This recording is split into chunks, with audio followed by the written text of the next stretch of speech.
All right, welcome everyone to session 3 of rendering and animation. So today we're going to just finish off the little demonstration that we were working on last week, which is this particular building. So just to recap last week, we just used this particular building just to sort of talk about the way in which we assign materials to elements within a project. So can anyone tell me what the three methods are of material assignment? By category, by element, and by face. Good. By category, by element, and by face. All right. Very good. So we've had a look at all three. We did that last week. The last technique that we looked at was by face. And what tool did we use to place or assign a material by face? The paint tool. So that was on the modified tab, this one here, so paint and remove paint. So what I'm going to do now is just, so you all know how to paint a surface, and you know how to remove the paint, when it says paint, it just means choosing a material to paint a surface with that material. So what I'd like to finish off by doing is, I guess the thing is that if you're painting a surface, sometimes there is a requirement to actually paint part of that surface and not all of it. You might want to divide that surface up into smaller parts so you can paint each part separately. So I'm going to show you a technique, show you how to do that. Okay, how to divide a surface up for individual painting. Once we've had a look at that, we'll then sort of conclude this particular little demonstration, and we're going to then move on to the materials topic. I'll talk a little bit about materials, and then we'll actually go into an exercise where you start creating a series of materials. All right, so we actually sort of drill down and sort of see exactly how it's done. Okay, so that will take us through to the end of the session, and it will actually take us. We'll actually be working with these exercises for the next few sessions. So we're actually going to sort of focus on materials as such and how we create them and modify them. So that's the schedule for the next few weeks. So we sort of beyond that, we're going to have a go through another little demonstration or practice exercise where we'll actually have a look at another little building. We'll assign materials and we'll set it up for rendering. Have a look at putting in trees, cars, and people, and then going through all the usual steps, or going through the workflow of setting up a model for presentation purposes, and that will lead into the assessment task. So that'll be getting very close to the term holidays. All right, so that's the schedule. All right, so we'll start off by just finishing off the demonstration of or look at this particular building. Now, what I'll get you to do is, so with this building, we assigned a material to the upper walls, didn't we? And we did that how?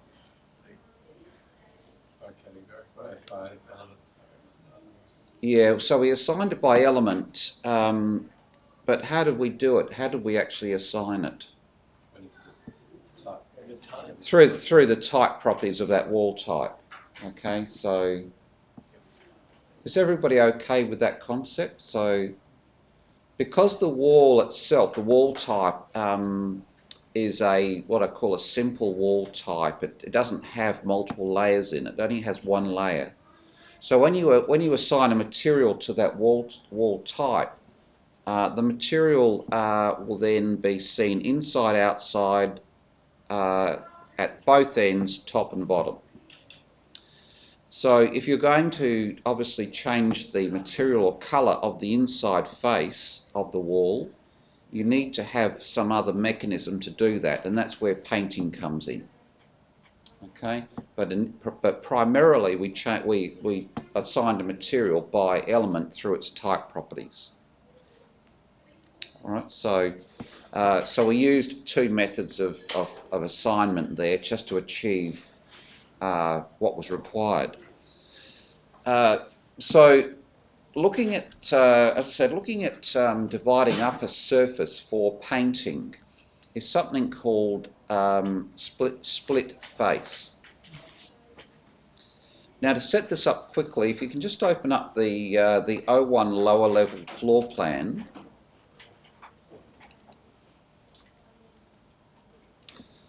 So just open up that view.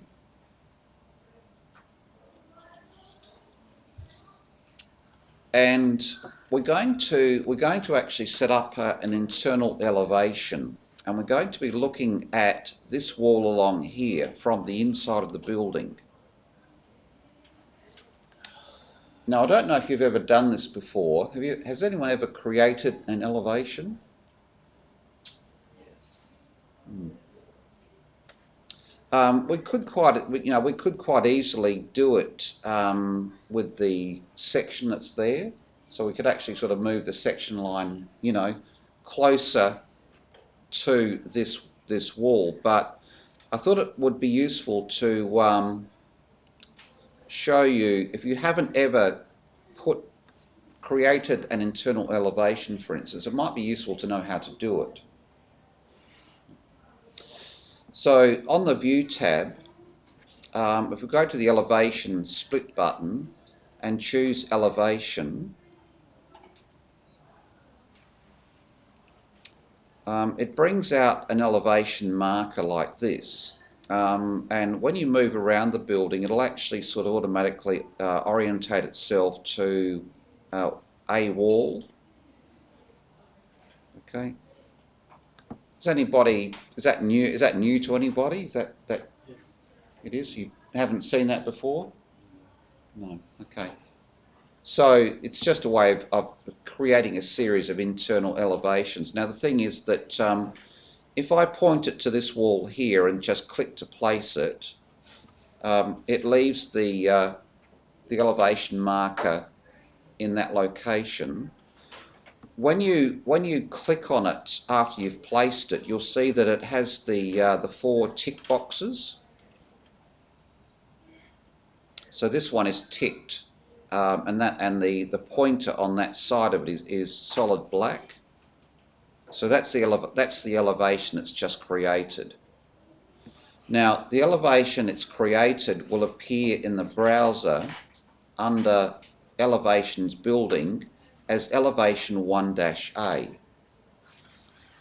If you in fact select the marker again and tick the other 3, it creates a series of 4 elevations.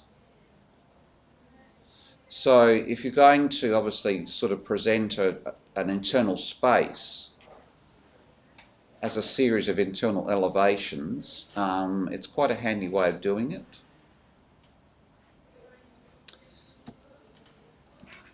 And if we have a look at that first elevation, that's what it looks like.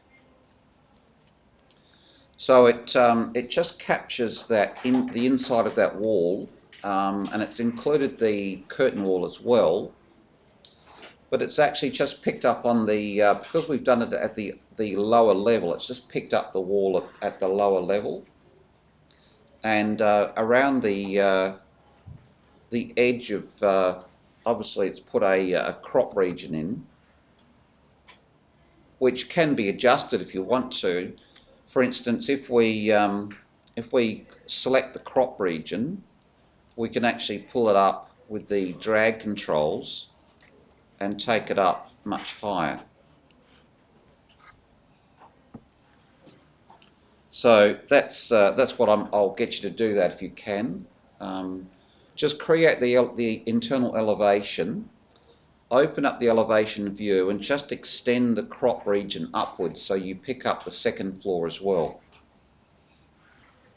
All right, so I'll just give you a moment to do that, and then we'll move on.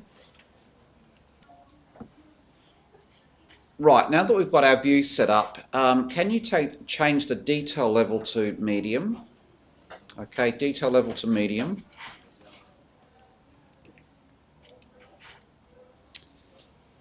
So I'm going to focus on or concentrate on this upper wall here, which is, if I change the visual style to shaded, you can see that the shaded colour of the wall is, I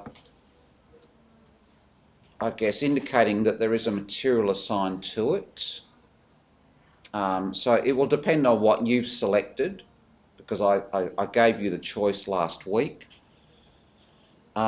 We are going to paint the wall. If you've painted the wall, can you actually remove the paint for the moment? Yes. Yes. So can you do that for me now? Just remove the paint from this surface.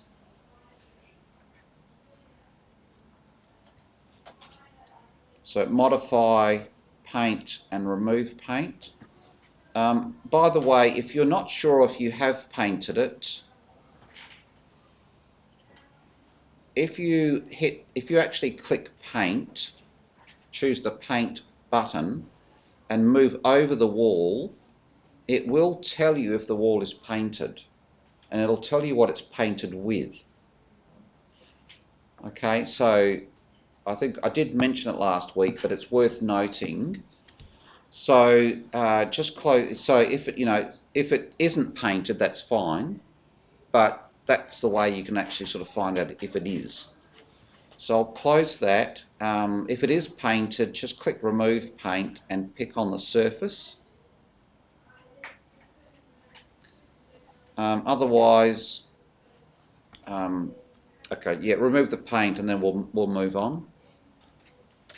Now I'm just going to change the visual style back to hidden line. Now the thing is that if you paint this upper wall here with a material, note that the entire surface gets painted, and note also that there is a wall that divides the room, this wall here that I'm highlighting. So it may be that you actually want to paint this section of the wall a different colour or material to this part of the wall over here. Now, it could also be that you've got a floor surface that you want to divide up as well. You might want to have tile and carpet on a single surface of floor. Okay, so there is a way of dividing that surface up, and it's called split face, this one here. Okay, split face. Now the way this works is what you do is you select the tool, go to the surface you want to split and select it. Actually click on it. Now I'll just turn on my thick lines, which may make it a bit easier to see, maybe not. But just are you picking up on the fact that the wall itself has an orange border? No.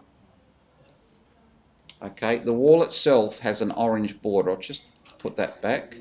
See the orange border? Okay. All right, so you're picking up on that fact. Click on the side of it. No, I'll just go back. You just have to choose the tool and pick on the face of the wall. It doesn't work for me. I have to pick on the line on the side of it in order for it to work. But you all know at this level of Revit how to change from picking face to picking edge. There's a switch or a toggle to change or to turn on the pick face feature. Okay, so This place. down here, this one here, select element by face.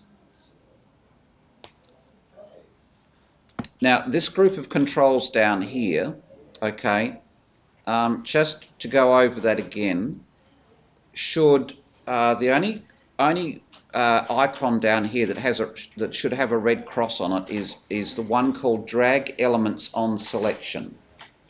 All the rest should have the red cross removed, which will allow you to do things like pick elements by face. All right. So if you're here at TAFE or you're at home, that's what I'm recommending. Okay. So so that one there, split face.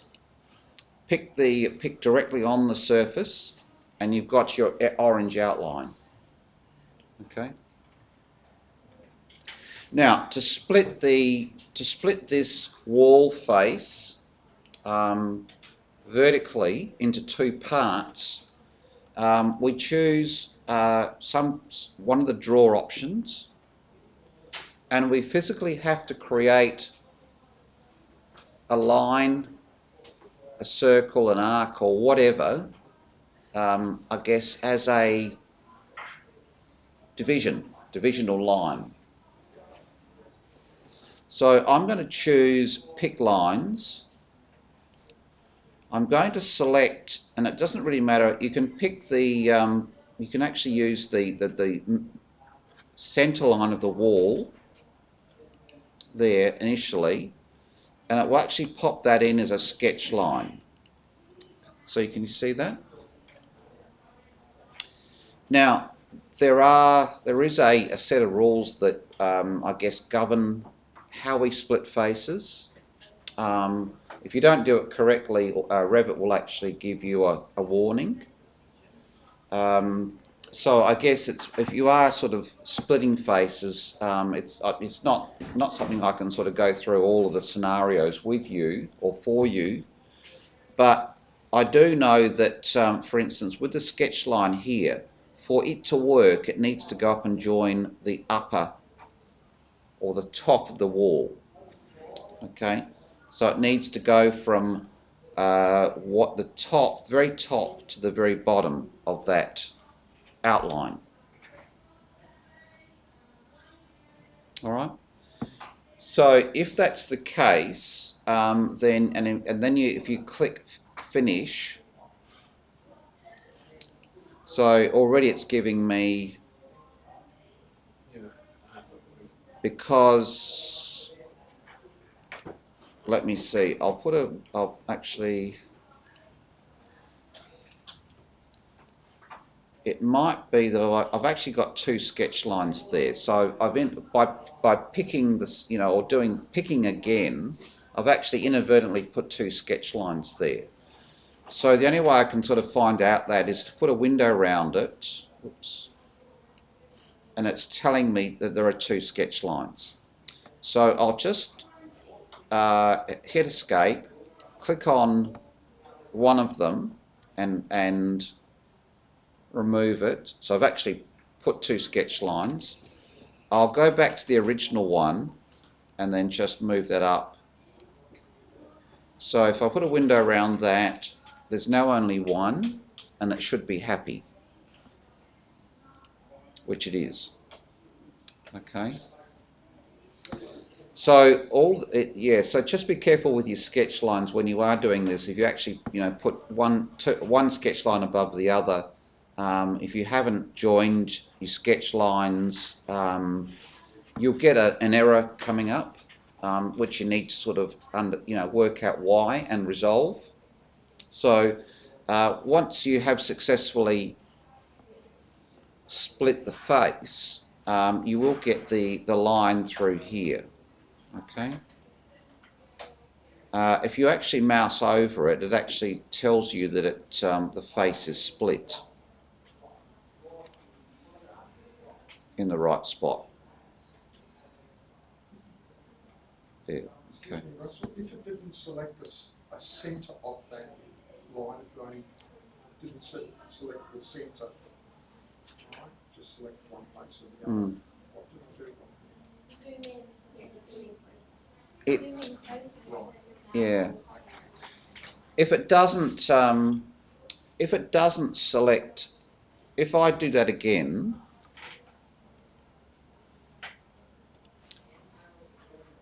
perhaps I'll just do a Control Z and just undo that. Okay. I'll just go back to the sketch mode. Now, if I choose pick lines, it should allow you to pick the center, but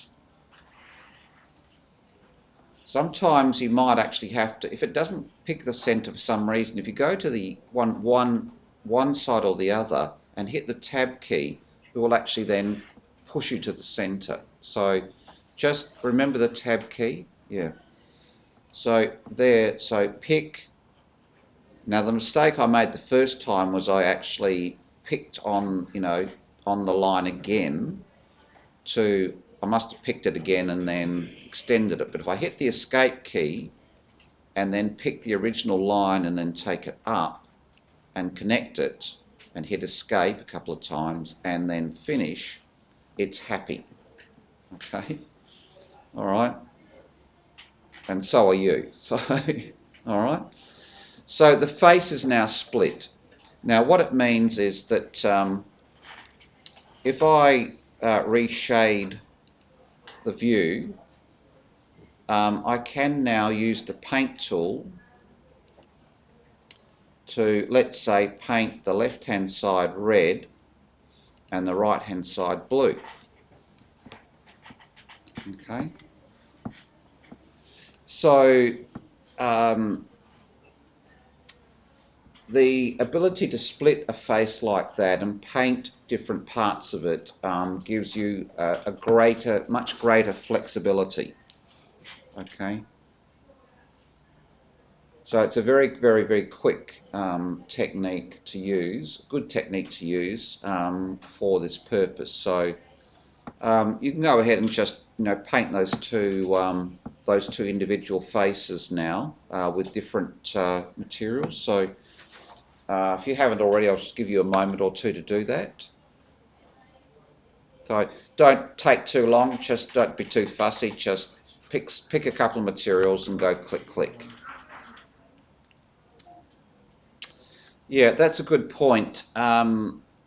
So in class, a student has painted both surfaces with these two colours, but couldn't see the shaded colours, the red and the blue. So the thing is that if I close the browser here and go back to Manage and Materials, just a couple of things to note. The materials I used for here are only there because I actually loaded them into the project beforehand. So I covered this last week, but whatever materials you're proposing to use for painting need to be loaded into the project first from either the AEC Materials External Library, your own library, or a library that you perhaps have acquired from somewhere else. So the materials themselves have to be loaded in first. Try this one. So you double click down here, it loads it into the project. Once it's up in this area here, it will be then available to use as a paint material. Now, if you're painting in a shade mode, visual style, and you're not seeing the colours come through, it's because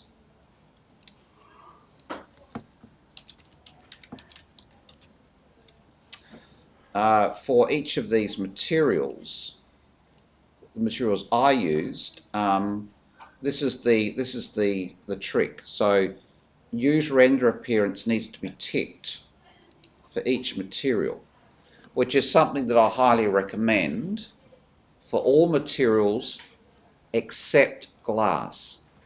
So just if you're using a glass material, just leave that unticked, because it generally has a blue or maybe a sort of a grey colour assigned to it. But if that's not ticked for either material,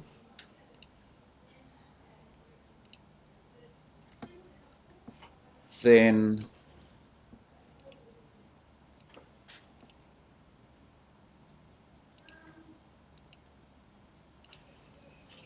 let's try the, okay. Yeah, so even though I've unticked it, it's actually still remembered the colour. But by default, it may be white, it might be just a grey colour that's been initially assigned to that particular material. So that's all you'll see initially. Okay, so with your materials, just tick that option there. What that does is that we're talking about shading, and we'll sort of have we'll have a look at this again when we look at materials. But this area here of the material itself controls the shaded colour. Now, what this does is this will actually then set the shaded colour will be closely aligned with the appearance colour that's set down here. Okay, so that's where you're getting the colour come through. Okay, so hence the red and the blue. Now, just to finish off with split face, let's say that you're detailing a kitchen, or you want to actually maybe it might be a bathroom, and you actually want to put tiles on the wall or part of the wall. Okay, so kitchen or bathroom tiles could be just a solid glass splashback. You know, it depends what you want to use as the material, but you need to I guess split the face or need to define an area for those tiles. Now, if you were going to put tiles on a wall and you didn't have the split face tool, how would you do it? Any ideas? Create a wall type, maybe, or Yeah, you could create a new wall type, a thin one. yeah. Split with gap. No, that will actually put a gap in, physically put a gap through the whole wall. Yeah, that's something different, completely different.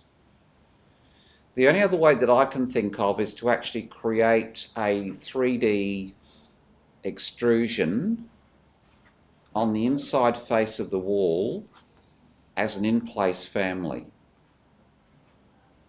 Now, I don't think any of you have ever done that. So it's gone straight over your head. Okay? So, so adding additional geometry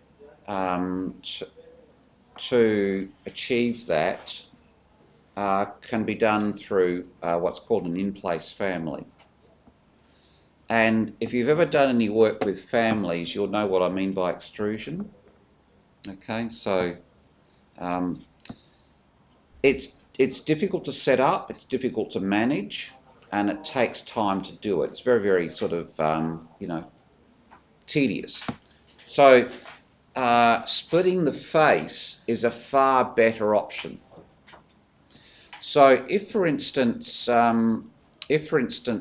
here, you know, we had we can just sort of, you know, imagine that we've got a kitchen bench running through here, and the kitchen bench, the bench height is 900. So, and I'll just change to a hidden line.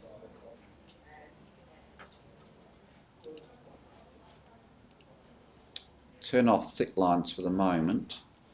So what we want to do is we actually want to set up, let's say, some tiling above the kitchen bench to go to a height of 600.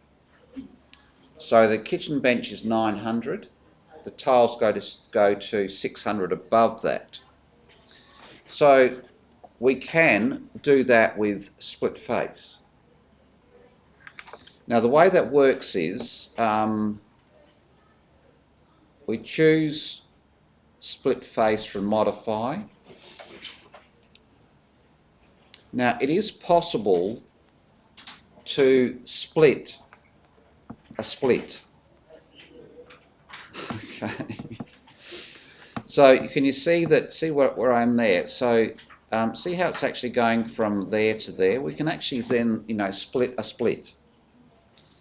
So what I do is I actually click on the part that I want to split.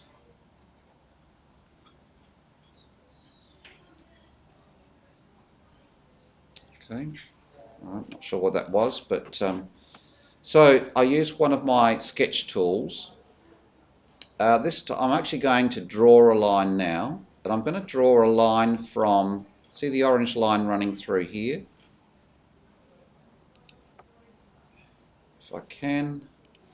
What was it, so 900 and 600? Yeah, the first line I'm going to draw is going to be at 900, above floor. So I'm going to take it to the edge of the door there. Okay, so there is an orange line that runs around the door.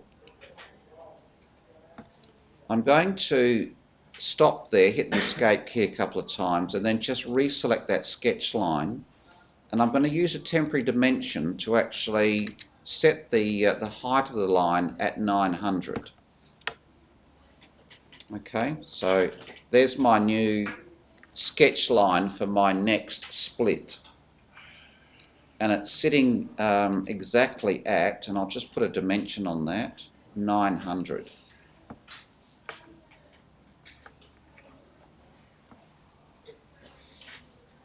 All right, so, and I'm going to then put a second sketch line,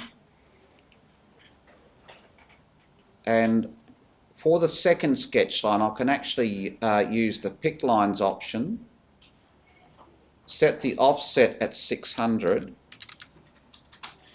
and then add a second sketch line above that, and that one's going to sit, so if I pick this, okay, so you see what I'm doing?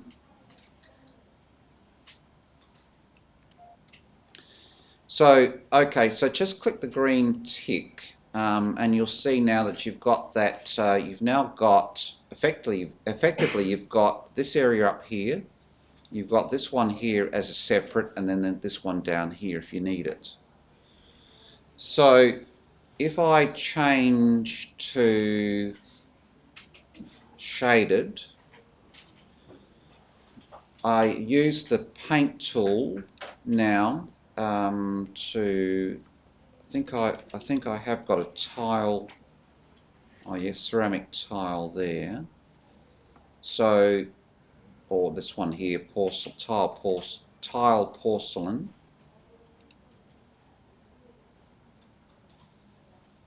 And I can perhaps, you know, paint the upper this area here with something else now if I want to, but it is already painted with this blue colour. But just to show you how that works, if I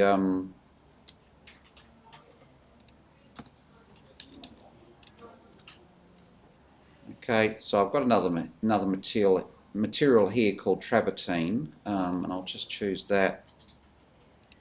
So you see how that works. So you know, even though the entire surface was painted blue originally, I've now painted this with tile and the upper portion with another material again. So if I close that, if I then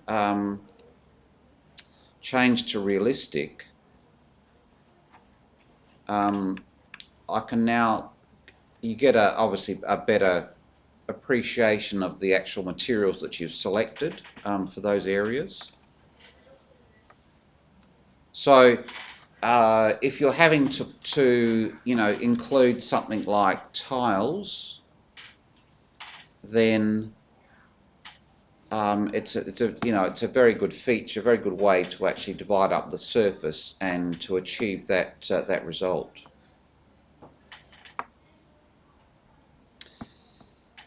Now, and also lastly, if you select, and I'll just change back to hidden line. So if you do want to modify your sketch lines that are being used to split, if you mouse over them like this, see how they highlight as a pair? If I click on one of them, I can go up here to edit boundary, and it takes me back to the original into sketch mode for those boundary lines. Now, for instance, what I could do is, okay, well, I now want to perhaps take that band of tiles right across to the other side, so I can then drag the sketch line to the opposite orange wall outline. So do that one first, and then pick on the second one and take that one across as well. Escape. Now, hopefully that won't give me any sort of warnings, because I've actually taken the sketch lines from one orange line here to one orange line here, and when I click finish and escape, you see that it's actually ignored the door, and I now have that tile band either side of the door.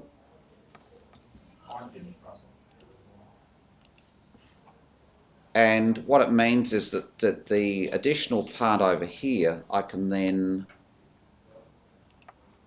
paint with that tile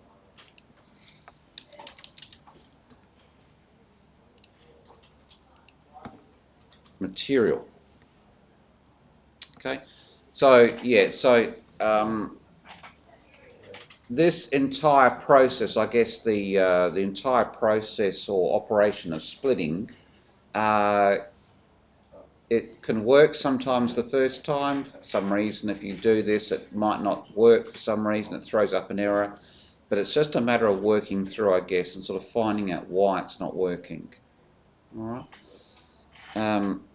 So, and just bear in mind that splitting a face like this can be used on a floor surface to define a tiled area as opposed to a carpet, or if you go from tile to timber or timber to carpet, it's extremely useful for breaking up a floor surface as well. It negates the need to actually create a secondary physical floor on top of the primary floor. So the only other way to achieve that in a flooring sense is to create two new floor types and physically draw them in next to each other on top of the primary floor and assign a material to each of those different floor types. All right? So, yes, you can do that, but this is far quicker. All right? This is stuff you can do on the fly. All right? So, essentially, that concludes, I guess, the presentation, or, concludes our discussion on the way you assign materials. All right? So, we're going to sort of take a very quick break now, and then when we come back, we'll start having a look at materials as such and see how they, see what they are, what makes them up, how we create them and modify them. All right. All right. So let's just close down this file. You can leave Revit open. There's no need to save it. I'll just minimise Revit for the moment. Go back to the Learn site. So we're going to, we're looking at topic 2, Revit materials. So the file that we were just looking at was this first one here. Now we're going to just come back to chapter 4, Revit materials. So, if you recall, this is a chapter from this particular publication that's devoted to materials.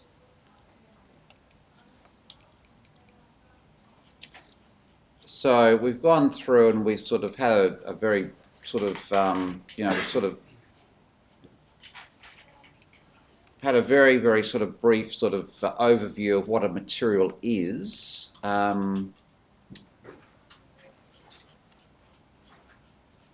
So we'll just, I won't sort of go over too much of the theory, but it's probably better if, once we're in Revit, I can sort of talk about materials and what they are and what makes up a material. But essentially, a material per se is very important, a very important aspect of the building element. So it virtually gives it its identity. Okay, it will provide the colour for shading. It provides the appearance for rendering, and it will also provide both physical and thermal information. So a very, very comprehensive and integral part of any building element. Without the material, the building element really is nothing. Okay, so the material is vitally important. So it's not a physical thing. It's just something that is, that you actually assign, as we've seen, to the building element as such. And it's said to be a container, and it contains all of these aspects. Now, primarily, the material as such will contain identity information, descriptive information, product information, and annotation information. So what does it mean by annotation information? Details about the material, something like that. Yeah, I'm thinking annotation refers to things like cost. Yeah, that's what you mean. Yeah. So you can actually put in a cost per square metre of a material, in cost per square metre of a building product can be incorporated into the material that represents it. And from there you can actually do bills of material or material takeoffs. You can calculate how much how much, for instance, a single brick wall is based on a brick product, for instance, and the cost per square metre is built into the material assigned to that particular wall element or type. How would you do the calculations? Has anybody done Revit Advanced? I think No, we're not. I mean, Revit Advanced is a unit that we did teach. We're not teaching it anymore. But there is an exercise that we went through in Revit Advanced where we actually created a material takeoff, a Revit bill of materials, and yeah. So the question is, how do you actually come up with the cost per square metre of a building product? Well, you go to the website of the manufacturer of that product, and you find out what the square metre cost is, and you plug that into Revit. I think you did that with Gary and I briefly in Marin's class. But Yeah, we do go through it in Merrin's building design projects class. So for any students doing that class, we do that at the tail end of my series of presentations. It's quite a useful little exercise, but it's all done inside the material.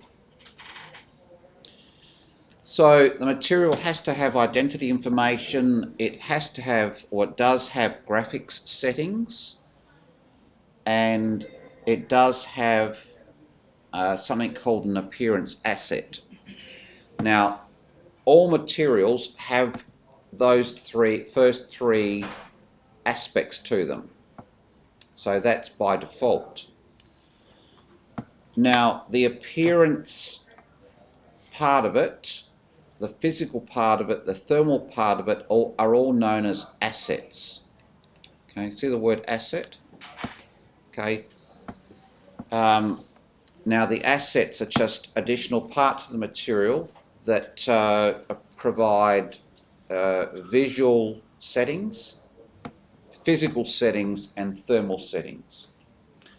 The appearance asset, the appearance settings are mandatory. They are there. You can't remove them. The thermal and physical assets or aspects of the material are optional. Okay, so you don't have to put them in. You can if you want to. If you have both physical and thermal information you want to include in a material, you can do so by adding a physical and thermal asset. Okay, so you can actually add them separately. So really, when we are creating materials or modifying materials, we are focusing on identity, graphics, and appearance. So in setting up a new material, they're the areas that we have to identify and change settings and so forth to actually set up that material so it's going to work correctly. Now, in the series of exercises that we're about to do, we're actually going to build materials based on real products. We're going to initially create a series of materials that are going to be used for the purpose of carpeting. We're then going to go on and have a look at creating materials for both ceramic and porcelain tiles. We're going to create some materials that can be used for painting wall surfaces from a paint company called Sherwin-Williams.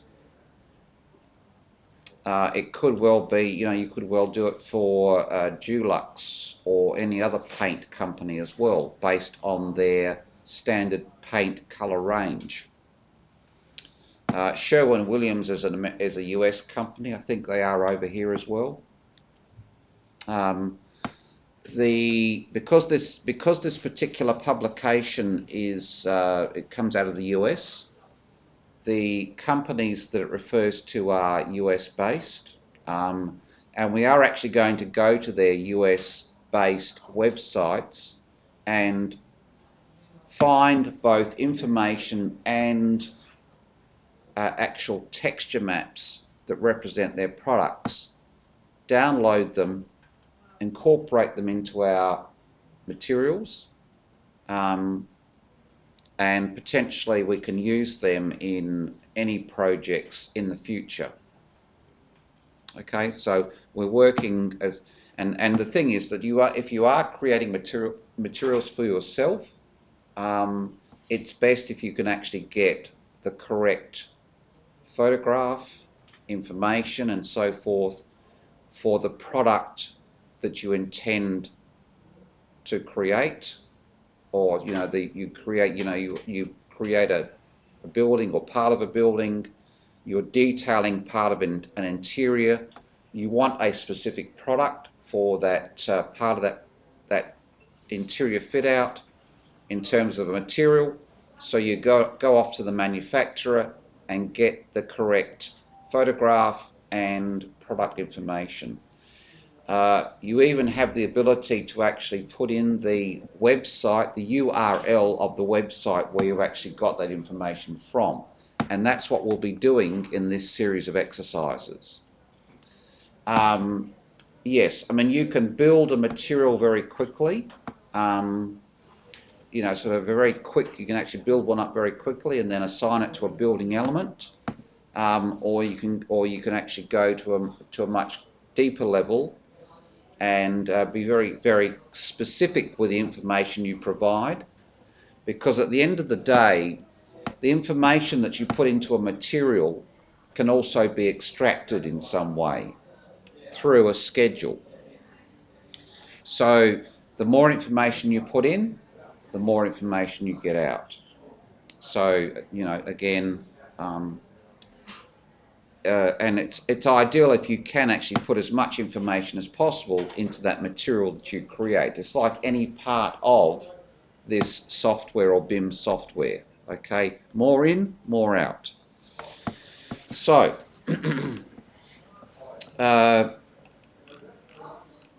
we've talked about the way we assign materials. If we move through to exercise 4.2, we have a detailed look at Revit materials. I'm not going to read through this and go through all the screenshots because that's going to take too long. We're going to perhaps go directly to the first exercise where we start creating our first set of materials. As we sort of work through the exercise, I'll sort of talk about the different parts of the browser.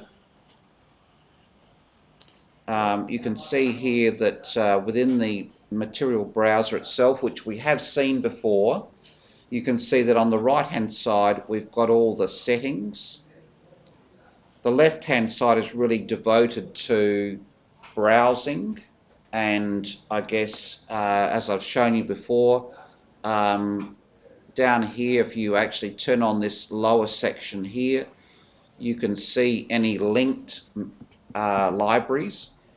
And we know that to use a material in the project, we actually have to pull it in from a linked library first into the document or project file. Once it's up here, it can be then assigned to a building product or a building element, or it can be used for painting. So the thing is that down here we've got a set of controls down here where we can actually, for instance, link a library. We can create a new default material and so forth. Over here, this part here is really devoted to adding identity information, okay, changing some part of the graphics aspect of the material, such as the shaded colour, the surface patterns, cut patterns, is all done here. We then go on to these three here. What were they called?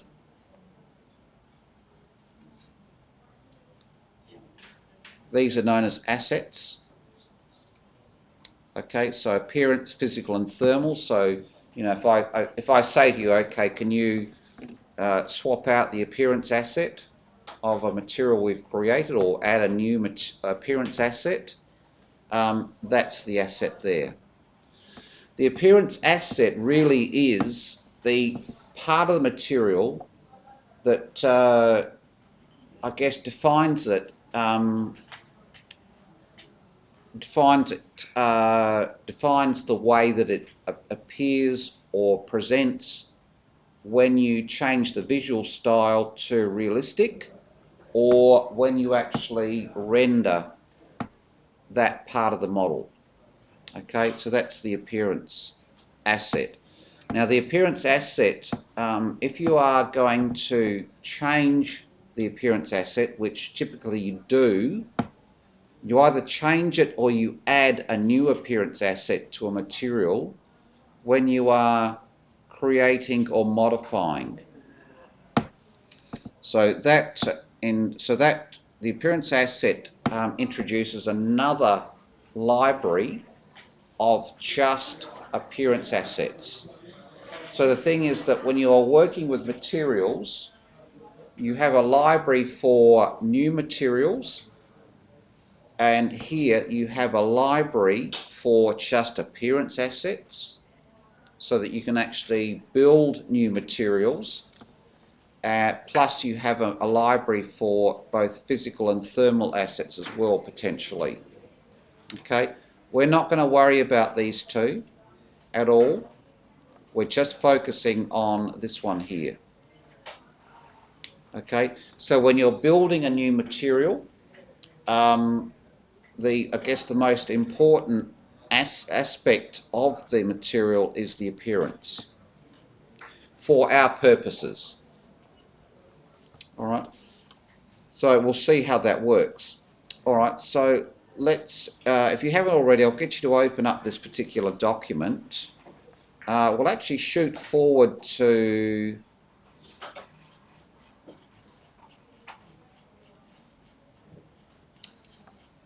it's page 4-22. So the actual exercises themselves in building or modifying materials starts at exercise 4-3 on page 22.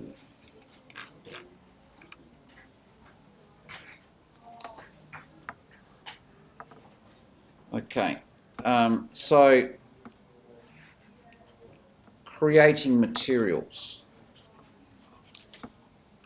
Now it talks about browsing to download a start project file called Law Office.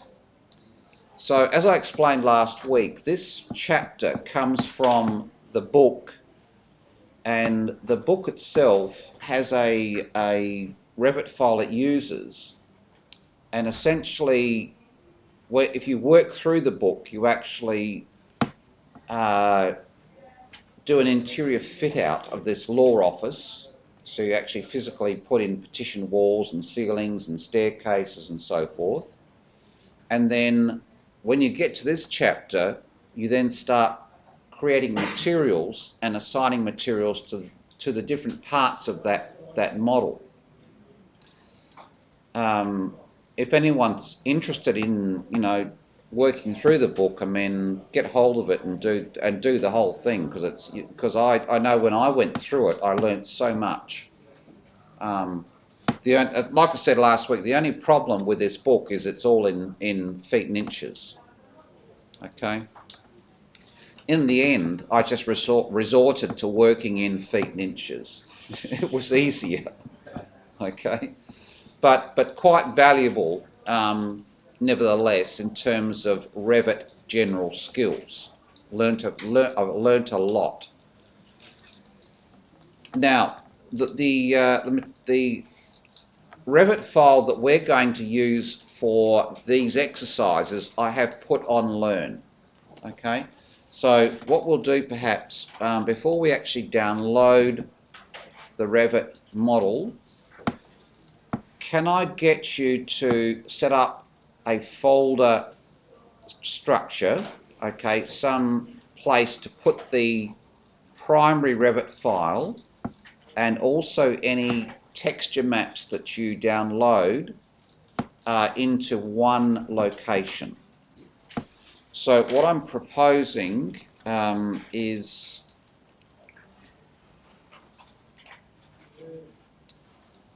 if we create a new folder,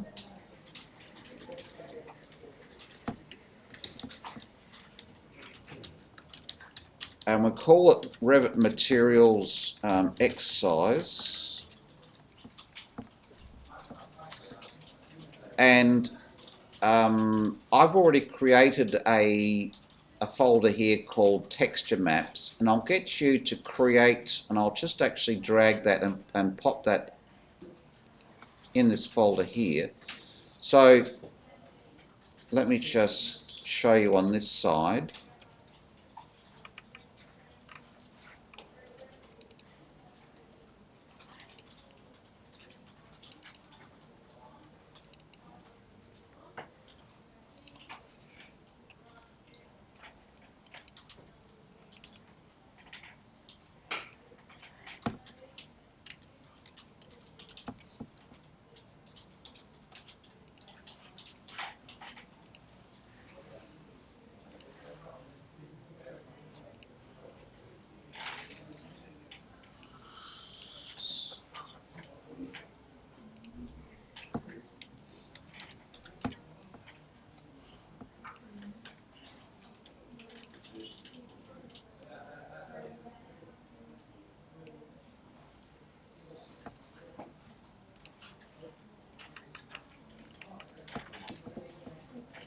So I don't know if I can get that any larger.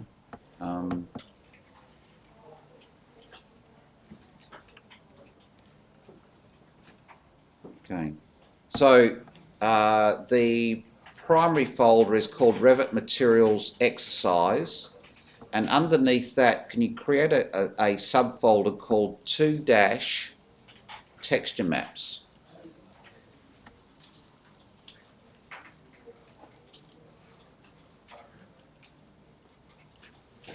So the primary one, I'm sorry, will be.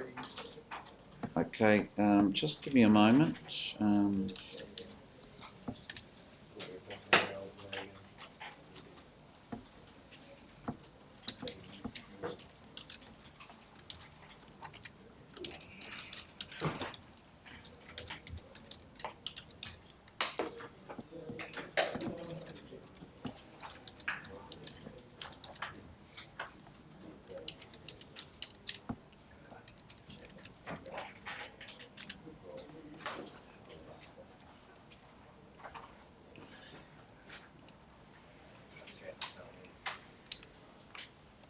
Okay, so the primary folder is that, and then inside that folder, create a folder called 2- Texture Maps.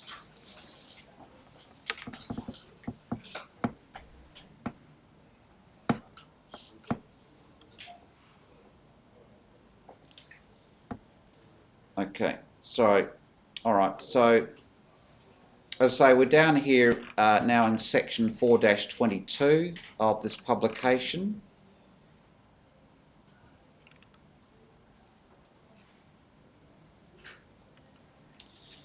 We have created a folder on our local drive called Revit Materials Exercise. We have created a subfolder underneath Revit Materials Exercise called 2- Texture Maps. So anything that you acquire either by downloading in terms of the photograph of the actual building product itself, you'll actually sort of put in here into this folder before you build the material or create the material.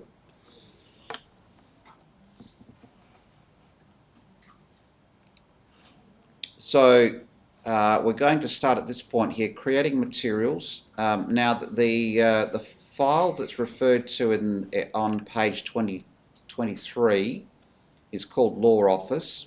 Now we're going to use my own version of the file for this exercise, which I'll minimise this. We'll go back to the Learn site. Now, the file that you're going to use is this second one here called Revit Materials Tutorial. So what I'd like you to do is don't open it just yet, just save the file. Okay, save the file to that, it depends on how it downloads or where it downloads. Mine's gone to the downloads folder.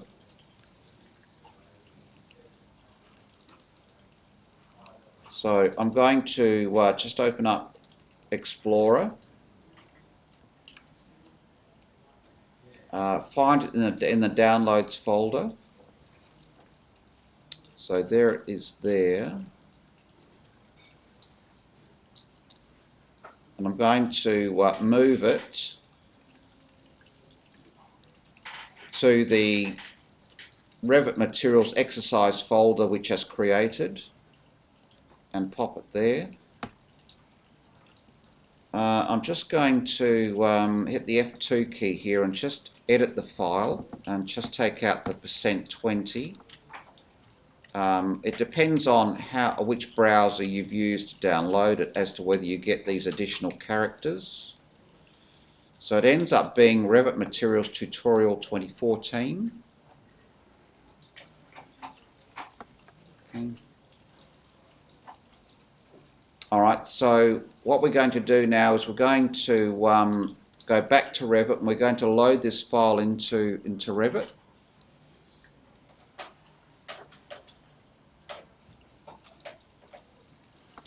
So you could potentially from here, you could double click on it,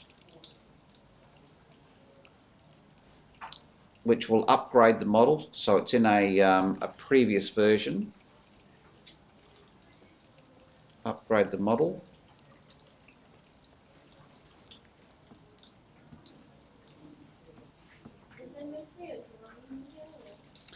There's nothing. No. That when you open the file, there's nothing there. You won't see any, and there's no building. No. The reason we're using it is it has a handful of starting materials that we need to use. So yes, so it'll have a couple of levels. So there's a couple of floor plans there, level 1 and level 2, but there's absolutely nothing here. There's no building. Okay, but we are using this project file purely for the purpose of the exercise. And we're going to initially we're going to replicate an existing material called carpet. Okay, so just before we go too much further, can you go up to the File, Save As, and then choose Project?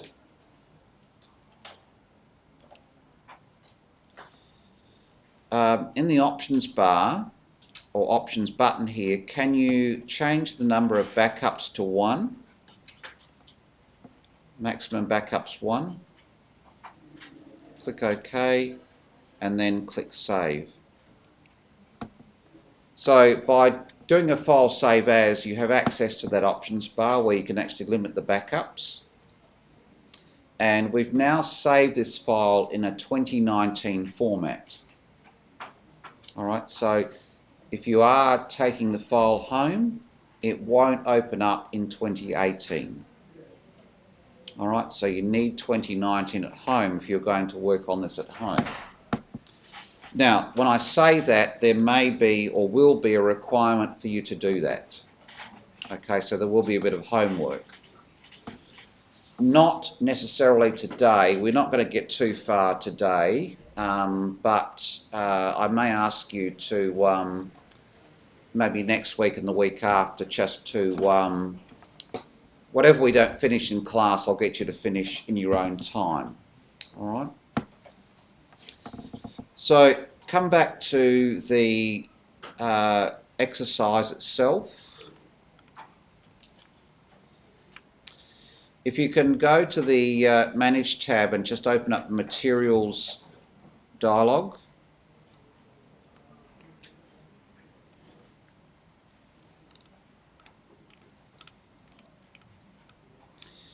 Essentially what we're going to do is we're actually going to look for a material called carpet, and we're going to make a copy of it.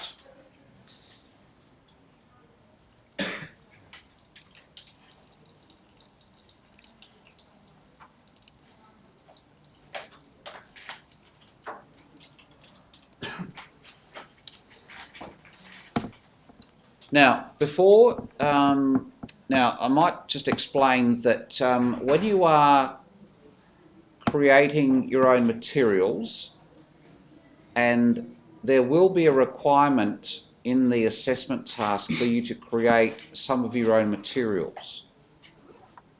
Okay. Now it's like I guess with Revit, when you're using Revit's generic families, they're not the best. You know, the Revit's own families it provides are not the best. So conceivably, what you do is you actually go off and find better ones. It's the same with materials.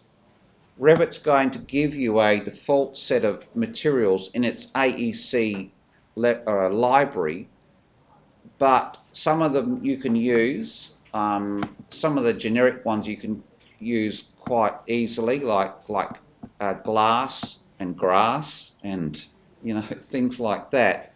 But when it comes to more specific materials that reflect locally produced building products, I would expect that you perhaps make some attempt or think about creating your own material so that the material you use looks like the building product. But having said that, don't spend endless hours and endless days trying to do that, okay? Because you will get bogged down in just creating materials and you won't get anything else done, okay? So when you're assigning materials to a project, and you, particularly for the assessment task, is what I say to students is just assign the bulk of the materials first, just bang, bang, bang, bang, bang, get the ones you can get done quickly, and even if you have to put in what I call placeholder materials, so materials that are not what you're going to use for the final renders, but just get a whole set of materials assigned, so at least you can sort of do some testing. When you're happy with all of your setup and so forth, and your render settings, then you can go back over and fine-tune your materials. All right, but get the bulk of it done first, then go back and tweak. Okay, don't get bogged down in tweaking first. So either way, you're going to either create or modify a material. Now, when you're creating materials, probably the quickest approach is to actually find a material that is close to what you want to create and make a copy of it, and then modify the copy, which is the principle behind Revit. So if we're looking for a carpet material, we can actually come up here to this drop list, and we can refine our search by clicking the carpet classification here. Okay, now it just gives us one option, which is carpet bracket 1. Now the idea is that to replicate this, we actually right mouse on it and we choose duplicate.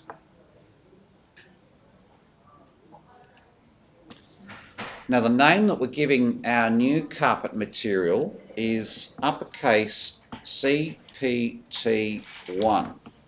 Okay, carpet 1. CPT1. Now that so that's essentially what we're doing here. Step 5. Okay, step 6, rename to CPT1. Switch to the identity tab for the new material, CPT1. Now the information shown will be entered in step 13.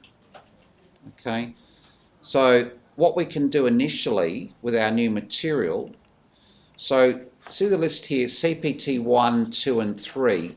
These are the 3 new carpet materials we're going to create. They're all based on they're all from the same company. All 3 are a different variation, okay, different model of carpet. Each one has a different texture map to reflect that different carpet pattern. Each one has its own unique set of information.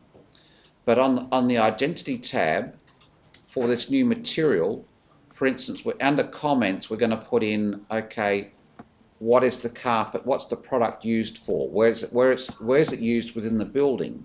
Well, in this case, it's going to be used for public spaces. So we actually physically type that into comments. The manufacturer is interface floor, so we type that in.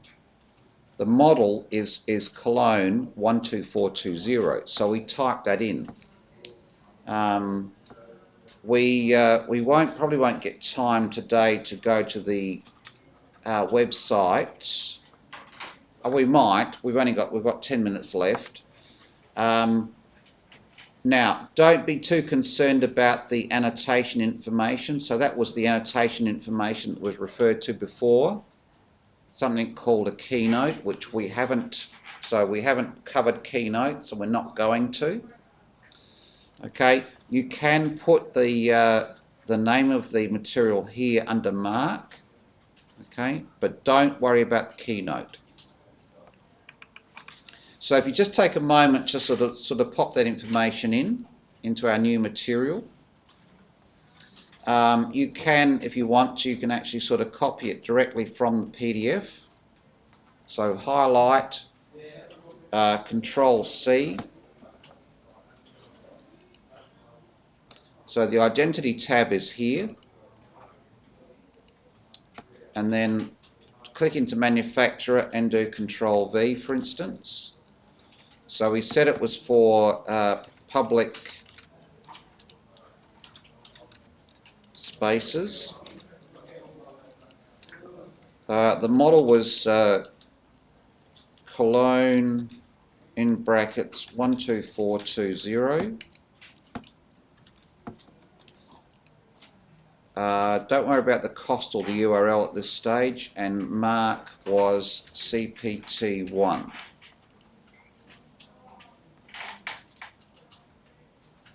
So we're putting in a set of initial both descriptive and product information about this new material.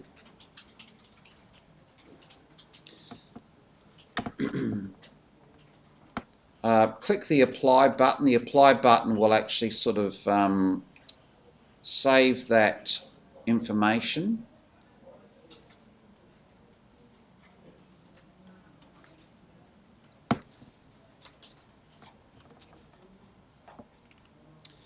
Now, in the next step, so step 8, there's actually a direct link to the manufacturer's website. So we can, I don't know, are you getting not getting like a little hand that actually, are you getting that? You can actually click on it, it takes you to the website. It's just me that's not. Okay.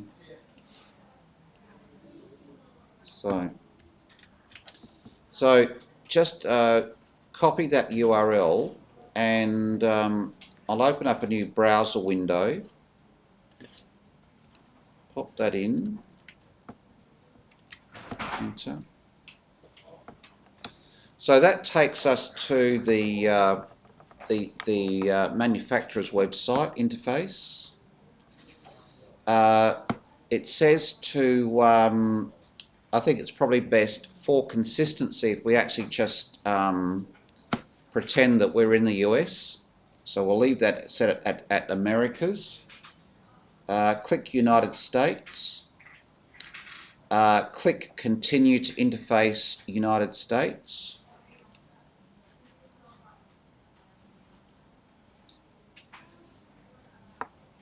Okay.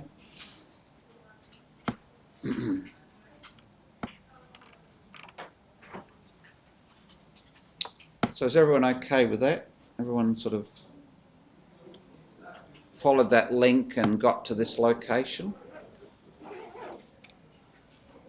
Now, see the little search see the search option up here? Okay. So we're looking for a particular product called cologne. Sorry.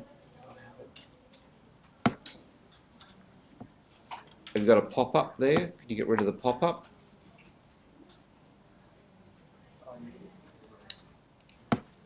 Okay, so in this big search box, if you actually type in the word cologne, now it will come up with carpet tile. See this number 8, carpet tile. If we click on that link there, it then takes us to this page.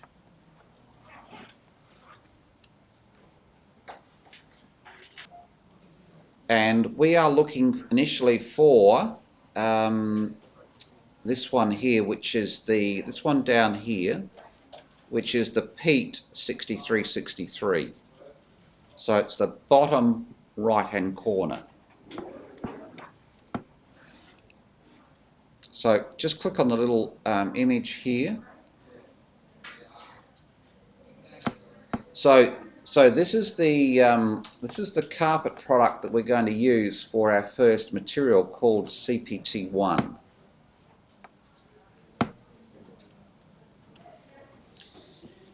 Now, the steps that I'm doing here, what I'm doing here is I'm actually going through the steps in that exercise. Okay, so there's so if you go through that exercise, you'll find that what I'm doing here is the exact steps.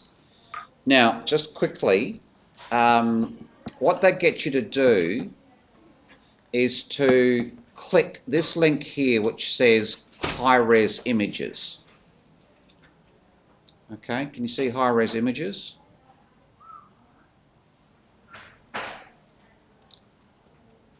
Now, it says click on the image you'd like to download or download a zip archive of all high-res images.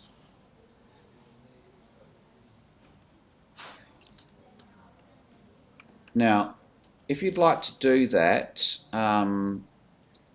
we can do that. Download that zip archive.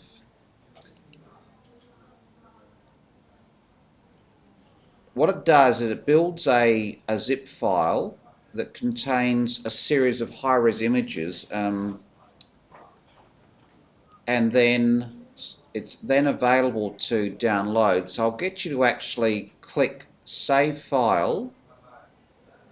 Okay, Save File. So it's going to download this file here, and then download the zip file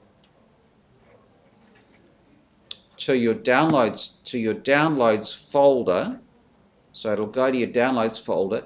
It may prompt you to actually choose a folder to download to, but ultimately you're going to find that zip file in your downloads folder. There it is there. And then move it to this folder here, which is texture maps, 2- texture maps, and place it here.